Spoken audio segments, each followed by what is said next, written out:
بسم اللہ الرحمن الرحیم۔ السلام علیکم۔ پاکستان کے دوست اسلامی ملک ترکی کی جانب سے بہت بری خبر سامنے آ گئی۔ ترکی کے ایئر ڈیفنس سسٹم پر فضائی حملہ۔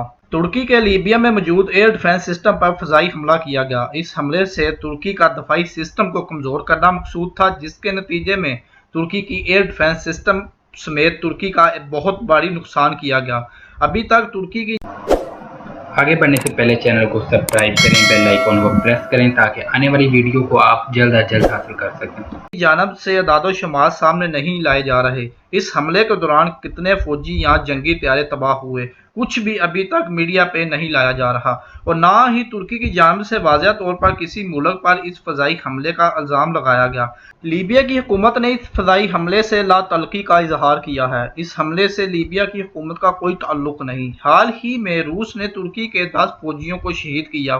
فضائی حملے سے ترکی نے روس کے 3 فضائی جہازوں کو مار گرایا اور اپنے 10 نوجوانوں کا بدلہ لیا، جس کے بعد ترکی اور روس کے درمیان ہلکی پھلکی بیان بازی ہوتی رہی۔ اسلامی دنیا کی 2 بڑی ابھرتی ہوئی طاقتیں جن سے دنیا ہر وقت پریشان رہتی ہے، پاکستان اور پاکستان کا دوست اسلامی ملک ترکی۔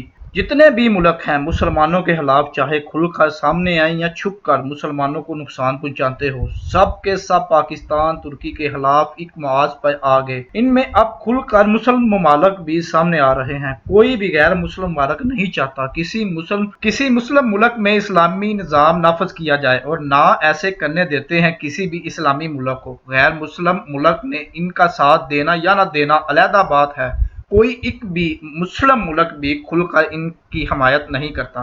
دیکھیں، افغانستان نے امریکہ سے جو شرائط پر معاہدہ کیا تھا، ان میں سب سے پہلی شرط تھی کہ ہم اپنے ملک افغانستان میں اسلامی قوانین نافذ کریں گے، ہماری حکومت اسلامی حکومت ہوگی۔ تو امریکہ نہیں مانا، باقی سب شرائط مان گیا، لیکن افغانستان کے طالبان نے معاہدہ آگے بڑھانے سے انکار کر دیا۔ جب امریکہ مانا تو ہی افغانستان کے طالبان نے معاہدہ تسلیم کیا کہ ہم افغانستان میں اسلامی نافذ قائم کریں گے۔ اس معاہدے سے امریکہ خوش تو نہیں تھا، لیکن امریکہ کو مجبور ہو کر یہ سب شرائط ماننا پڑی۔ امریکہ پہلے ہی افغانستان میں 19 سال اپنے فوجیوں سمیت بہت سارا نقصان برداشت کر چکا تھا اور اسی خطے میں جلد از جلد نکلنا چاہتا تھا، لیکن ایک بار پھر امریکہ پہلے کی طرح 9/11 کے بعد جو غلطی کی تھی وہ ہی دوبارہ کرنے جا رہا ہے۔ اس خطے میں آنے والی نیٹو فورس امریکہ کو پہلے ہی افغانستان میں ہتھیار چھوڑ کر بھاگنے پر مجبور کر چکی ہے۔ اب جو معاہدہ افغانستان کے ساتھ امریکہ کا ہوا تھا، امریکہ چاہتا ہے کسی طرح وہ ٹوٹ جائے۔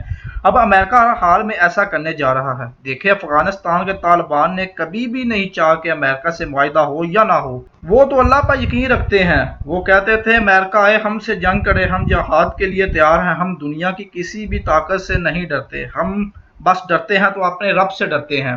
امریکہ نے الزام لگایا ہے افغانستان کے طالبان پر کہ روسی جاسوسوں نے امریکی فوجیوں کو مارنے کا کنٹریکٹ طالبان کو دیا گیا۔ یہ رپورٹ امریکہ کو دی گئی CIA کی طرف سے، جس کے بعد وائٹ ہاؤس کی طرف سے افغانی طالبان کو خبردار کیا گیا کہ وہ اس روس کے ساتھ جو معاہدہ کر رہے ہیں ان سے باز آ جائیں۔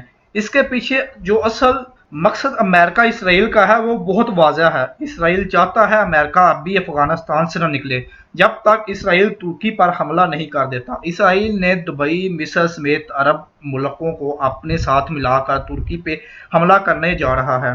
اگر حملہ ترکی پہ ہوتا ہے، پاکستان کے ساتھ ترکی کے بہت اچھے تعلقات ہیں۔ ترکی کو اس کی مدد جو اپنی فوج بھیجے گا، چین کے ساتھ بھی ترکی کافی حد تک اچھے تعلقات بنا چکا ہے، ترکی کی مدد کو آئے گا۔ اسرائیل کا پلان ہے جس وقت ہم ترکی پر حملہ کریں، افغان بارڈر کی طرف سے پاکستان کے حالات خراب کیے جائیں تاکہ پاکستان ترکی کی مدد کو نہ آ سکے بلکہ اپنے اندرونی معاملات میں الجھا رہے۔ 2023 میں جو معاہدہ روزانہ ختم ہونے جا رہا ہے، عالم کفر اس معاہدہ ختم ہونے سے ڈرتے ہیں۔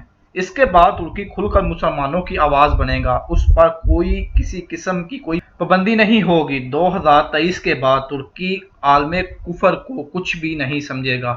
ترکی کھل کر پہلے ہی مسلم ممالک کی آواز بنتا ہے۔ معاہدہ لوزان کے بعد ترکی مسلم ممالک کا سربراہ بنے گا، جس کا نقصان سب سے زیادہ اسرائیل کو ہوگا، جو فلسطین پر آہستہ آہستہ قابض ہوتا جا رہا ہے اور مصر پر دن پر رات مسلمانوں کو قتل کر رہا ہے۔